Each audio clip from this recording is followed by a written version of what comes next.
Les objectifs que visaient les fondateurs de notre indépendance n'ont pas été atteints. Les fondateurs de notre indépendance, les premiers leaders, tenaient absolument à l'exemple de la Belgique qui nous avait colonisés, à mettre sur pied un état de droit, avec tout ce que cela implique, particulièrement la gestion, la bonne gouvernance, le respect des droits de l'homme, les soucis pour l'intérêt général du pays, entre autres cela. Mais nous constatons, demi-siècle après, que nous n'avons même pas fait un dixième de ce que nous aurions voulu réaliser, que nos aînés, les premiers leaders de l'indépendance, qui ont lutté pour l'indépendance, ont voulu.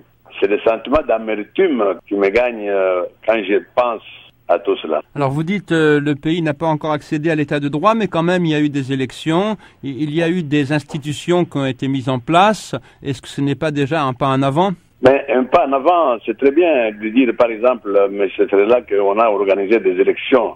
Mais le problème n'est pas fait de ce qu'on appelle élection. Et vous êtes, je crois, bien placé pour être au Congo, pour savoir ce qui était arrivé exactement.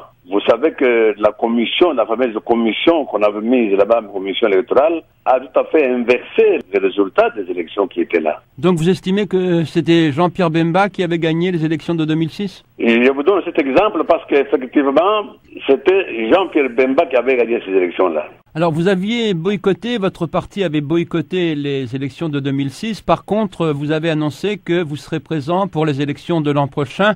Qu'est-ce qui a changé en 4 ans? En fait, il n'y a rien qui a changé parce que ce qu'on appelait constitution, parce que c'était pendant la transition, c'était les accords auxquels nous sommes arrivés après des mois de négociations à San City, en Afrique du Sud. Il fallait qu'on respecte ça à la lettre. Mais je vous donne un exemple. Les élections devaient commencer par les élections locales. Après, seulement, on fait les élections nationales. On a inversé. Est-ce que vous serez candidat lors de la prochaine élection présidentielle l'an prochain? Oui, je serai candidat aux prochaines élections, oui. Et votre parti participera aussi, j'imagine, aux élections législatives? Oui, bien sûr. Il y a eu un grand coup de balai là dans votre parti récemment. Il y a eu des purges, notamment des fidèles de la première heure comme Maître Mukendi ont été écartés. Qu'est-ce qui s'est passé exactement?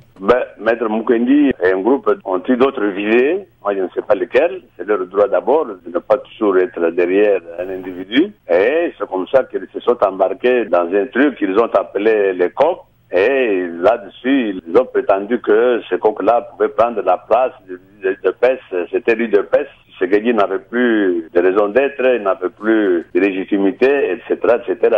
Ils sont embarqués dans cette aventure-là. C'est comme ça que mon premier devoir était d'abord de tout faire pour que tout le monde rentre au bercail et pour que nous puissions continuer dans l'unité, l'action que nous avions commencée si longtemps. Récemment, un Congolais de la diaspora ici aux États-Unis, Jacques Matanda, pour ne pas le nommer, s'est autoproclamé président national de l'UDPS, disant que votre parti n'est pas l'apanage des originaires du Kasaï. Qu'est-ce que vous en pensez? D'abord, ce monsieur-là, là où il est depuis qu'il est aux États-Unis, il est président d'un parti qui s'appelle Parti du 1er ou du 4 janvier. Je ne sais pas s'il aurait pu nous expliquer ce qui lui permet aujourd'hui de dire il devient président. Non seulement il adhère à l'UDPS et qu'il en devient président, c'est à lui de nous expliquer tout ça. Quand est-ce que vous rentrerez au pays, monsieur Tshisekedi? Oui, je suis en train d'ici d'organiser mon congrès, mon frère, le vrai congrès, dont j'estime la date vers le mois de août-septembre. Et quand